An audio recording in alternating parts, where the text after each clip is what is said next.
So yesterday,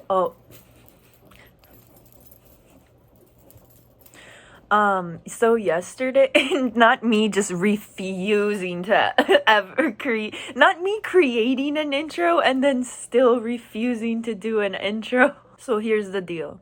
Yesterday I wanted to make pistachio cream, and it's easier to just make this stuff than buy it, because if I make it myself, I can just make it allergen friendly. And even if I didn't have food allergies, I probably still would use alternatives, just because I don't know, it's fun to switch things up, and different things have like different like contents and minerals and stuff. So just saying, like, it's fun to switch it up. But I was peeling all of the pistachios. As I was just sitting there peeling the pistachios, like, the TV wasn't connecting to the internet, which is fine because I wasn't feeling like watching anything anyway. Like, I wasn't feeling like watching anything anyway. Like, whatever, the TV doesn't work. But I was like shelling these pistachios, and it took me back to a time where whenever like my grandparents would like cook something, like my grandpa, he would always be outside peeling something. He would always be outside shelling something. Like, he was just always doing something. Always doing something.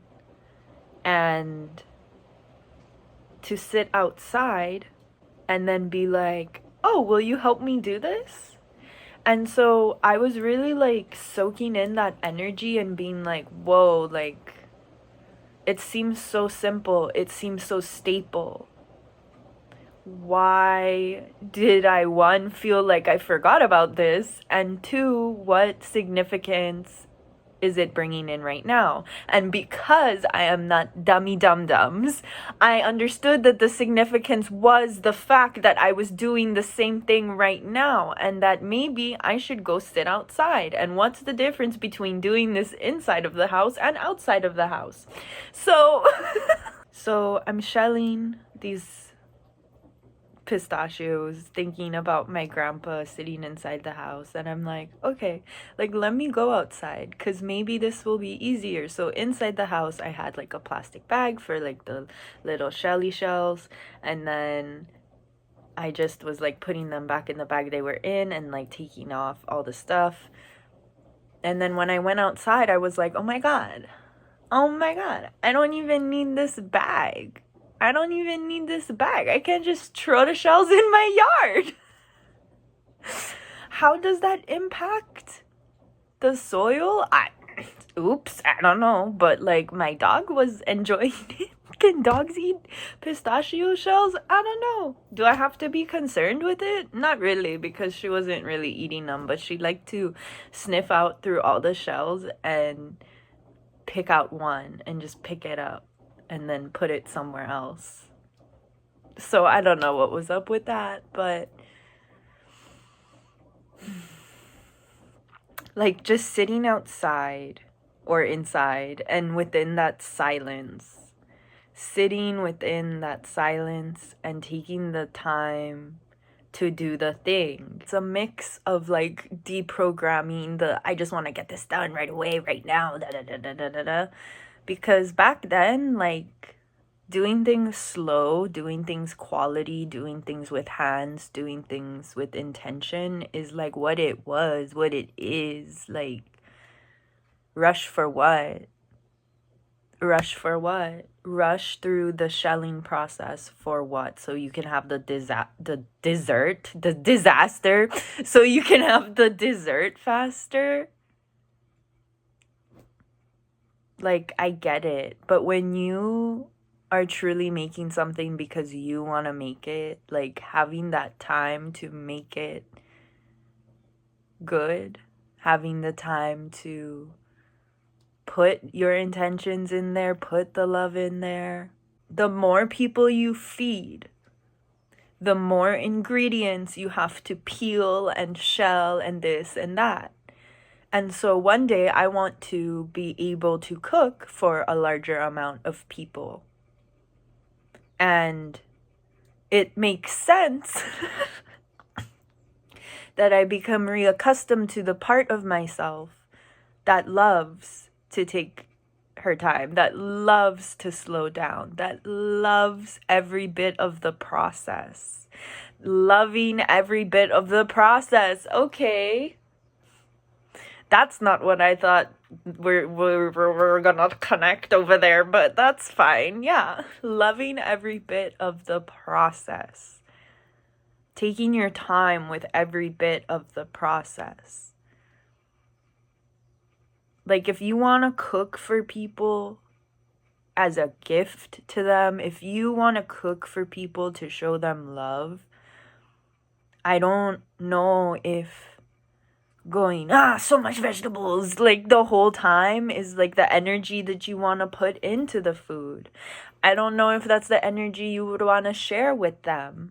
You know what I mean? And it's not to say that you gotta do this all by yourself and that the people eating can help you, but it's like, if you want to be able to do it, you have to be connected to that part of you that is accustomed to taking their time, to doing things the right way. Anyway, throughout all of this, I got blisters, and I just, like, some of my skin just ripped off.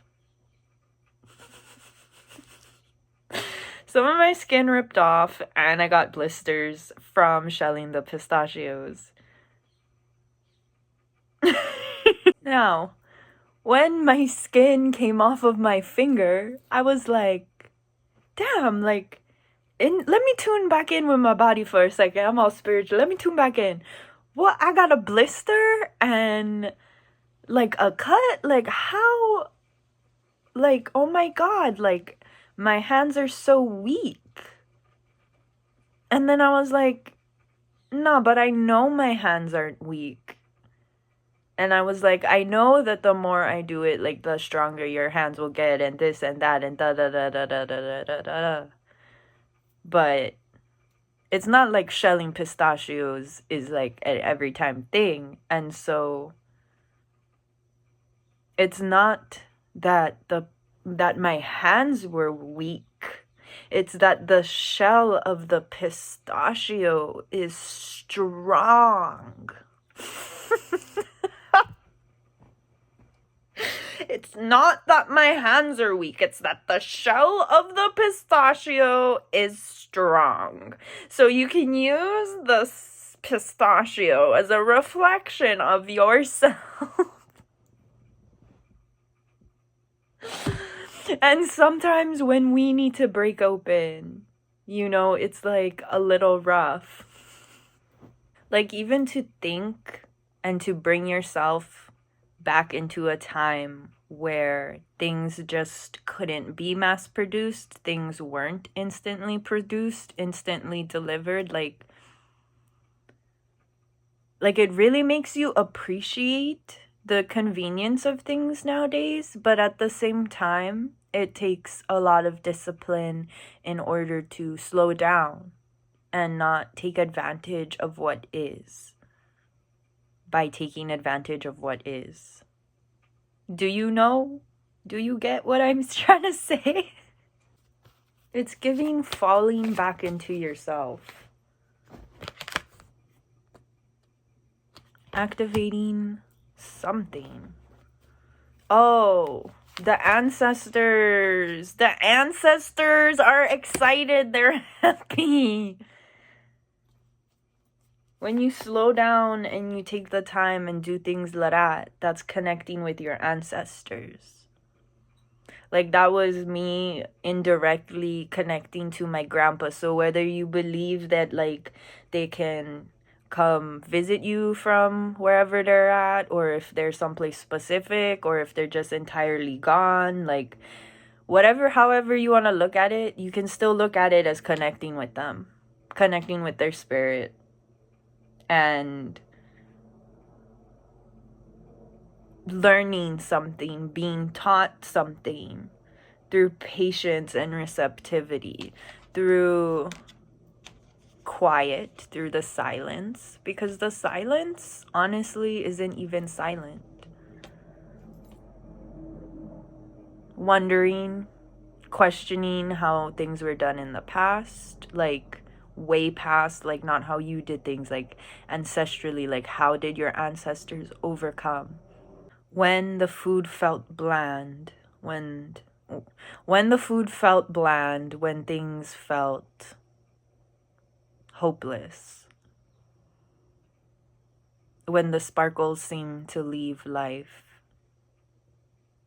how did they continue life? How did they continue to respark their life? How did they continue to fuel their life?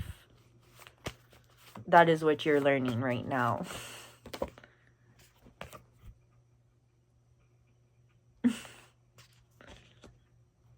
That life is about taking risks. Life is about going on adventures. Life is about experiencing new things. But the cosmic love.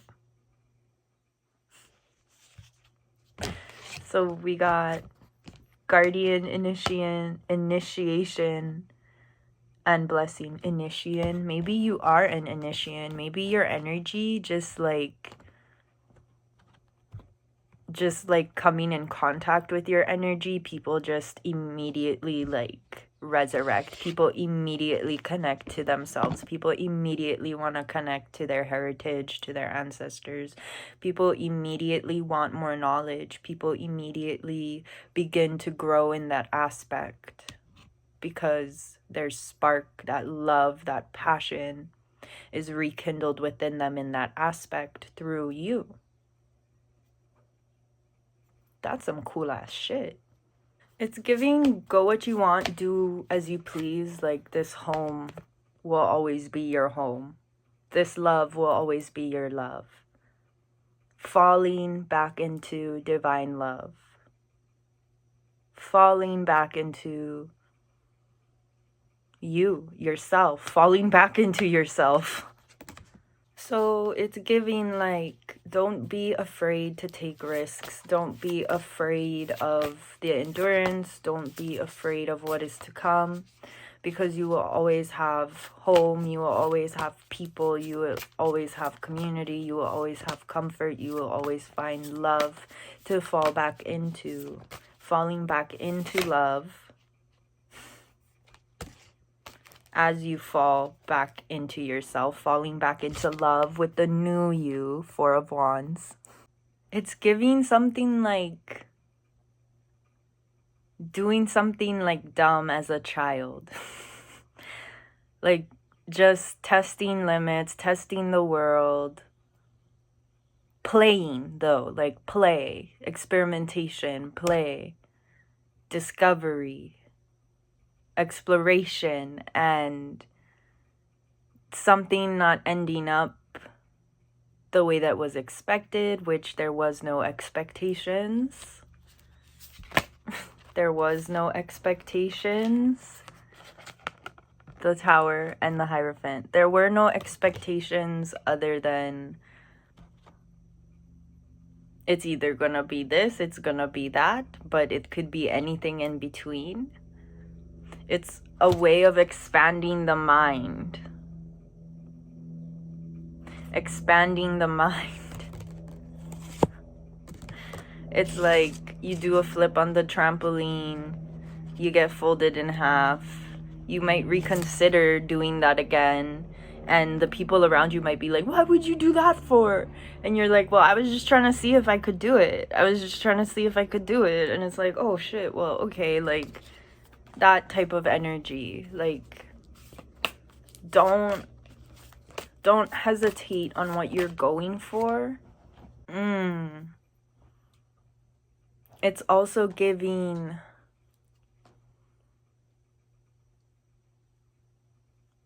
if I do something wrong and then the divine will like turn their back on me or be mad at me or something.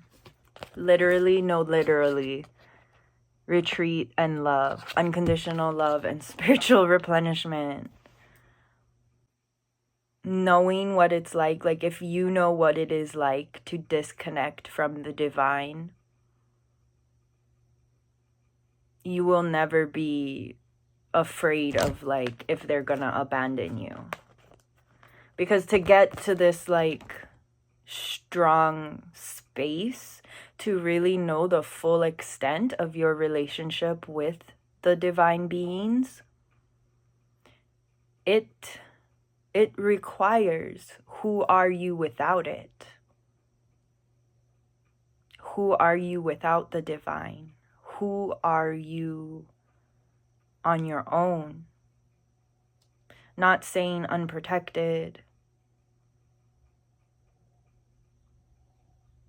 And you could consider it in a form of betrayal, but to feel betrayed, if you know what it is to feel betrayed by the divine, you know what it is to be able to forgive the unforgivable. If you know what it is like to feel betrayed by the divine, you know what it feels like to forgive the unforgivable.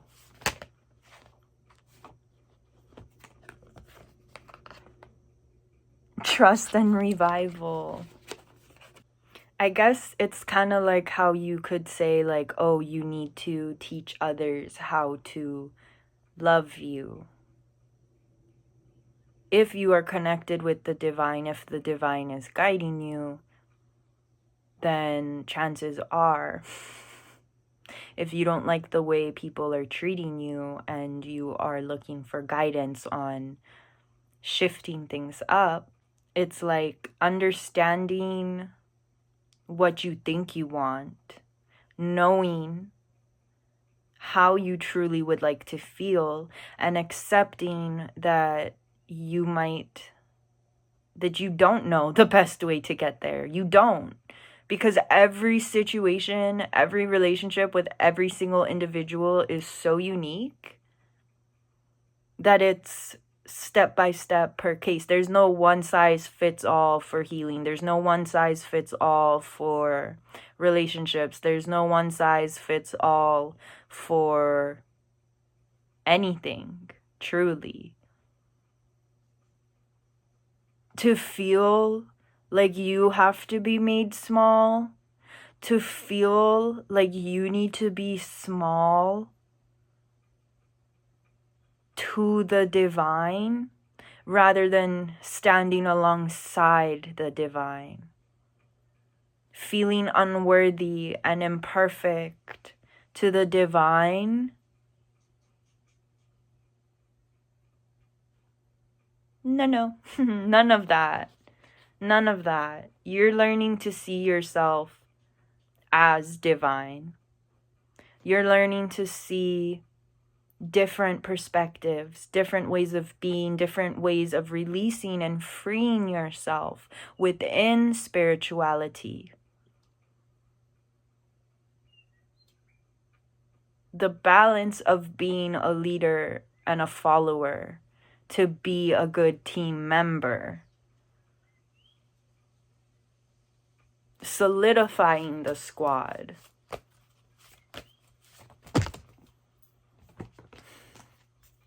And understanding different forms of communication, ancient memory, intuition, and destiny.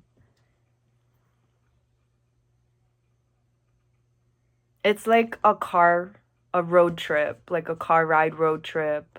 If everyone is like, yeah, everyone could be like arguing the whole way, but you're still gonna get to where you're going.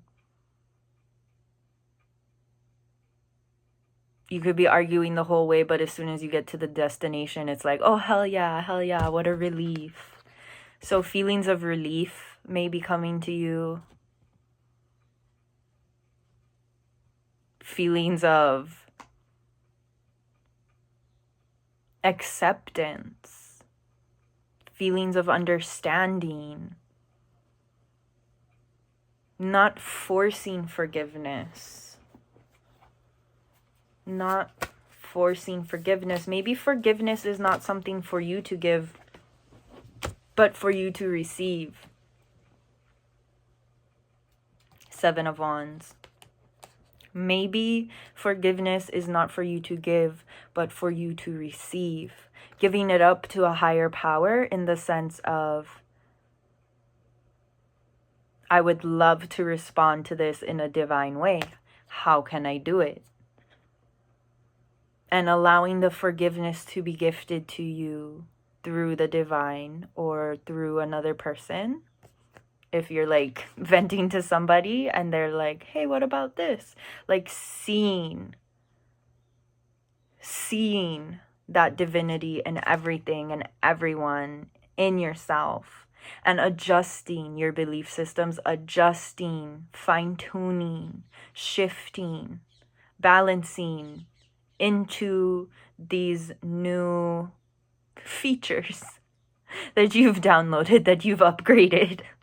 Be, as you stomp out, as you're stomping out these fires over here,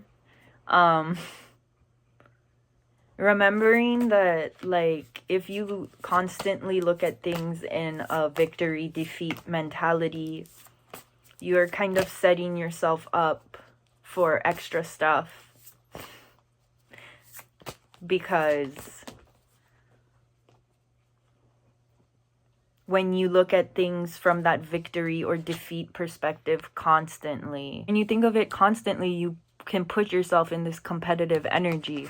And this specific Seven of Wands cards talks about there's two paths, victory and defeat, which inspired me to be like, hey, if you think of everything like that, like, why isn't there only one path? And this Seven of Cups in reverse